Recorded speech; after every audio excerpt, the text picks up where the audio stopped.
Ladies and gentlemen, you ever look in the mirror and not recognize the person staring back? Not because they've changed on the outside, but because somewhere along the way, the fire inside dimmed.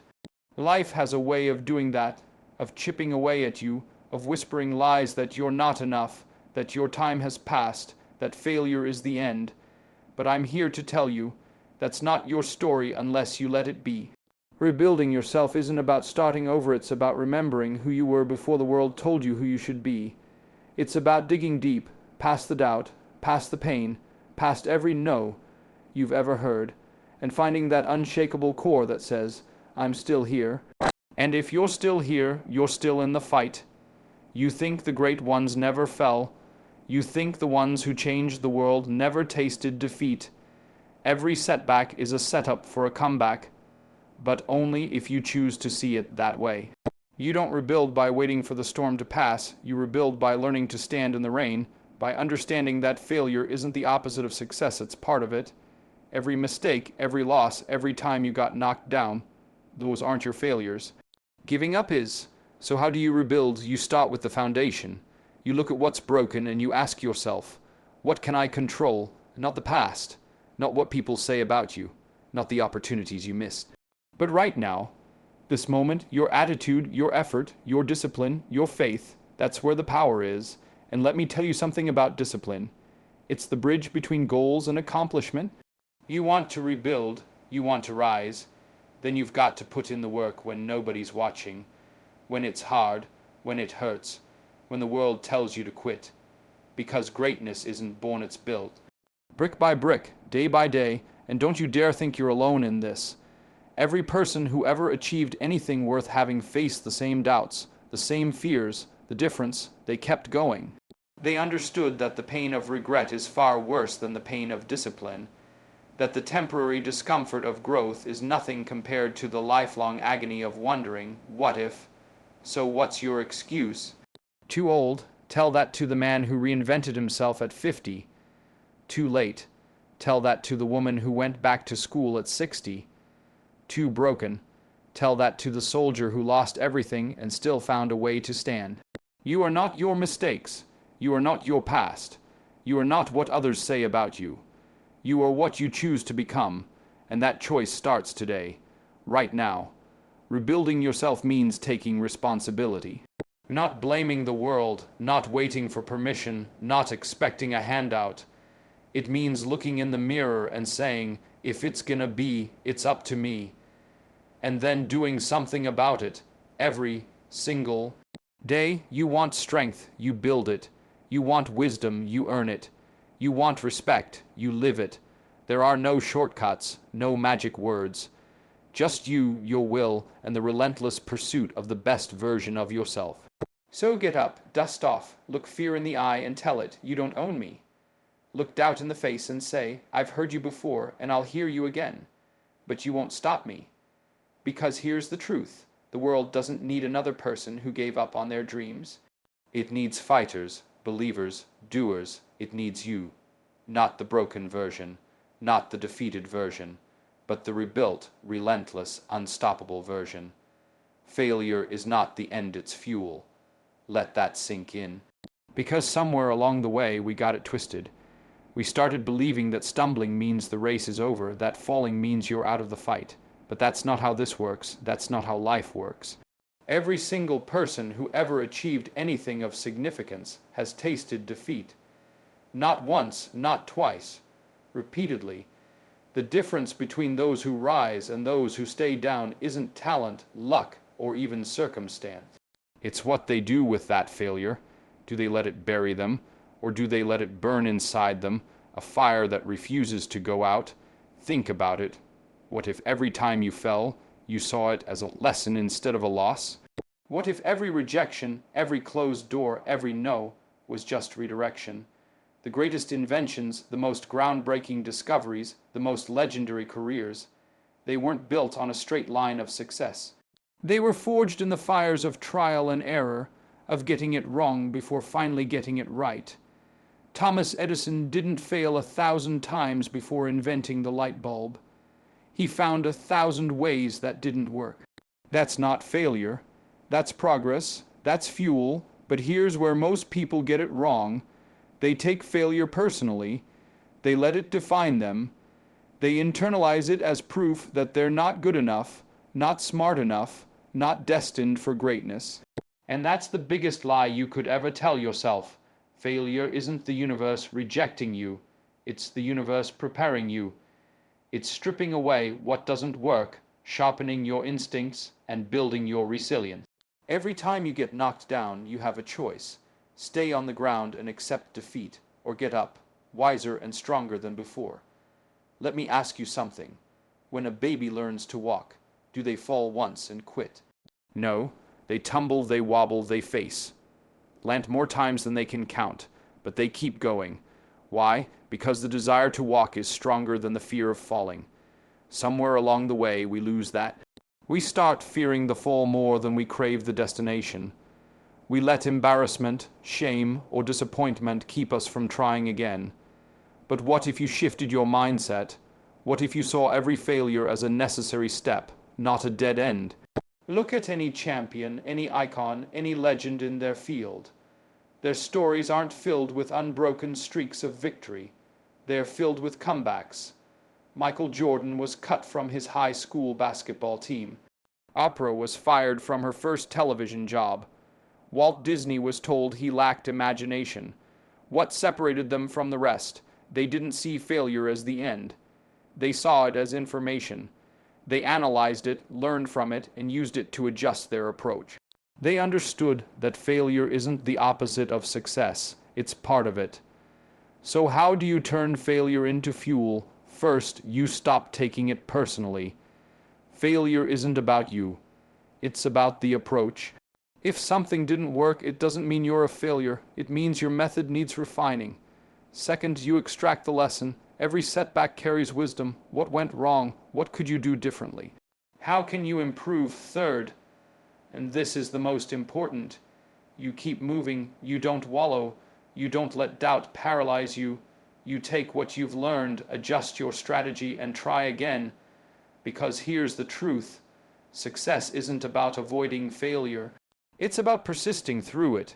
It's about having the grit to keep going when everything in you wants to quit. The road to anything worthwhile is paved with obstacles, but those obstacles aren't there to stop you. They're there to test you, to see how badly you want it, to separate the ones who are serious from the ones who are just along for the ride. So the next time you fall, and you will fall, remember this: you're not out of the fight until you stay down. Failure isn't your enemy. Complacency is, fear is, self-doubt is, but failure is just feedback. It's the universe saying, try again, but this time try smarter. And if you're willing to listen, if you're willing to learn, if you're willing to keep pushing forward no matter how many times you've been knocked back, then failure becomes your greatest ally. It becomes the fire that propels you further than you ever thought possible. Because in the end, it's not about how many times you get knocked down, it's about how many times you get back up.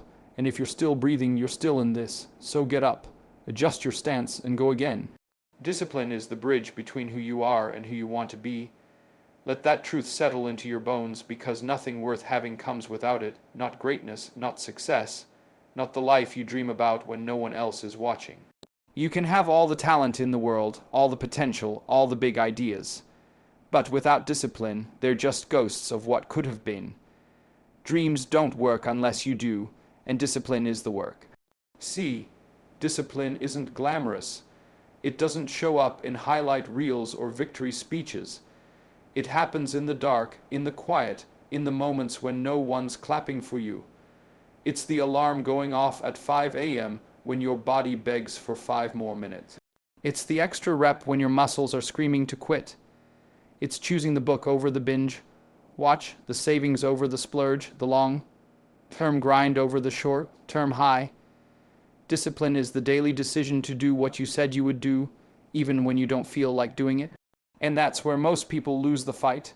They confuse motivation with discipline. They wait for inspiration to strike like lightning, for some magical surge of energy to propel them forward. But here's the reality: motivation is fickle. It comes and goes like the weather. Discipline is the bedrock. It's the non-negotiable. It's showing up when motivation has left the building, when doubt is whispering in your ear, when every excuse in the world is lined up at your door. Discipline is the difference between wishing and winning.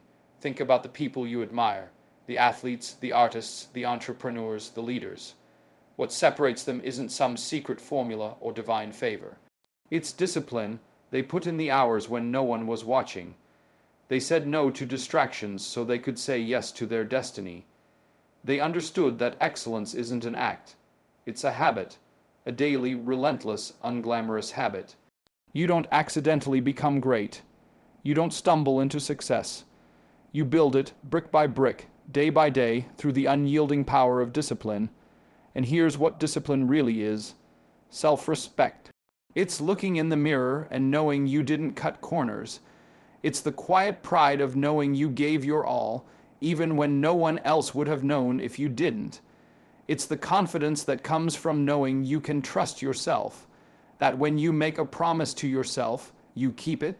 That's the foundation of real power, not luck, not charm, not connections, discipline, because discipline is freedom. Sounds contradictory, doesn't it? But think deeper. The person who disciplines their body isn't a slave to cravings or fatigue. They're free to perform at their peak. The person who disciplines their mind isn't a hostage to distractions. They're free to focus, create, and innovate. The person who disciplines their time isn't drowning in chaos. They're free to build the life they want. Discipline isn't a cage, it's the key. Now, let's be real. Discipline is hard. If it were easy, everyone would have it. It means choosing pain now for gain later. It means being uncomfortable in the moment so you can be unstoppable in the long run. It means looking at instant gratification dead in the eye and saying, "Not today." And that's why so many people quit. They want the reward without the grind, the victory without the fight. But that's not how this works. The magic you're looking for is in the work you're avoiding. So how do you build discipline? Start small. Win the morning. Make your bed. Show up on time. Keep one promise to yourself today, then two tomorrow. Discipline is a muscle. The more you use it, the stronger it gets. And as you stack those small wins, as you prove to yourself that you can be trusted, something shifts. You stop negotiating with weakness. You stop tolerating your own excuses. You start respecting yourself too much to let yourself off the hook. Because here's the ultimate truth: discipline is love. Love for the person you are, and love for the person you're becoming. It's the understanding that you owe yourself your best effort, that you deserve to see how far you can go when you truly apply yourself, that your dreams aren't just fantasies, they're possibilities waiting for you to put in the work. So forget motivation, forget waiting for the perfect moment, forget hoping it'll get easier. It won't, but you'll get stronger. Every time you choose discipline over distraction, you're building the bridge to your future. Every time you push past resistance, you're stepping closer to the person you're meant to be. The bridge is there. The materials are in your hands now. Build it. You are not your past. You are your choices. That's the first thing you need to understand if you're ever going to step into the life you were meant to live. Your history doesn't own you. Your mistakes don't define you. You'll fail. Yours aren't your future unless you let them be. Every single day, you wake up with the power to decide who you're going to be today. Not yesterday's version of you, not the version of you that fell short, not the version of you that other people tried to box in. Today's you, the one who gets to choose. Think about that for a second. The past is a story. It's already written, but the present, that's a blank page, and the pen is in your hand. You can keep rereading the same old chapters, reliving the same old regrets, or you can start writing something new. The weight you've been carrying, the guilt, the shame, the if-onlys, none of that has to come with you. You can leave it right where it is, because the only moment that matters is this one. The only choice that matters is the one you're about to make. Too many people let their past dictate their future.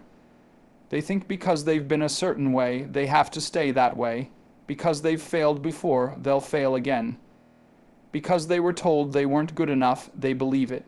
But that's not how this works. You're not a statue, frozen in time. You're a living, breathing, evolving force of nature. And the only thing that determines where you go next is the choice you make right now. Let me ask you something. What's the story you've been telling yourself, that you're not smart enough, that you don't have what it takes, that it's too late for you? That's not the truth. That's just the narrative you've accepted. And the second you decide to rewrite it, everything changes. The past can't hold you back unless you let it. The chains are only as strong as your belief in them. Look, I'm not saying the past doesn't matter. It shaped you, it taught you, it scarred you, but it doesn't get to steer the ship unless you hand over the wheel. And why would you? Why would you let yesterday's storms dictate today's direction? You're not the same person you were a year ago, a month ago, even a week ago. You've grown, you've learned, you've survived things you never thought you could. That's not weakness, that's strength, and that strength is yours to wield. Here's the hard truth. No one is coming to save you from your past. No one is going to magically erase your mistakes or rewrite your story for you.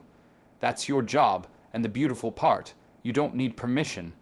You don't need to wait for the right time. You don't need anyone else to believe in you first. You just need to decide, right here, right now. The world doesn't need another quitter. It doesn't need another soul crushed under the weight of doubt, another dream abandoned at the first sign of resistance. What the world needs, desperately, fiercely, is the unbroken version of you, not the one who hides in the shadows of what if, but the one who steps into the light of what will be. Not the version that settles for less, but the one that demands more, from life, from opportunity, from themselves. That's who the world is waiting for. That's who you owe it to yourself to become. Think about it. Every great movement, every revolution, every leap forward in history came because someone refused to stay down. Someone looked at the brokenness around them and said no more. Someone decided their scars wouldn't be the end of their story, but the fuel for it. That's what's being asked of you now, not perfection, not invincibility, just the courage to keep going, because the world doesn't change by the hands of those who had it easy. It changes by those who knew it wouldn't be easy and did it anyway. You've been cracked open before. You've been tested. You've carried weights that should have crushed you. But here you are, still standing, still breathing, still fighting. That's not an accident. That's a message. A reminder that what's inside you is stronger than what's been done to you. The world doesn't need the version of you that never fell. It needs the version that learned how to rise. Because that's the version that knows the value of getting back up. That's the version that understands struggle isn't the enemy, surrender is. There are people out there right now who need your unbrokenness. Not because you're flawless, but because you're forged. You've been through fire and came out tempered. That's what makes you dangerous. To mediocrity, to excuses, to the lie that says this is just how it is. Your resilience is a rebellion. Every time you choose to stand where others would have stayed down, you're proving what's possible. You're showing the ones coming after you that the ground is solid beneath their feet, even when it feels like quicksand. And don't you dare think your light is optional. Don't you dare believe the lie that you don't matter, that your voice doesn't count, that your fight isn't worth it. The world is starved for people who refuse to be reduced, for people who look at the odds and say, "Watch me," for people who understand that the most powerful thing you can do is not just survive, but rise, and in rising, pull others up with you. This isn't about ego. It's about duty. The duty to show up as the strongest, bravest, most unshakable version of yourself. Not because it's easy, but because anything less is a disservice to the battles you've already won. The world has enough fractured spirits. What it needs is your fire, your refusal to dim, your relentless insistence that no matter how many times life tries to knock you down, you'll rise. Not just for you, but for the ones who need to see what rising looks like. So, straighten your spine. Square your shoulders. The world doesn't need a hero. It needs you, unbroken, unbent, unafraid to fight for the version of yourself that you know is waiting on the other side of the struggle. That's who you really are. Now go prove it.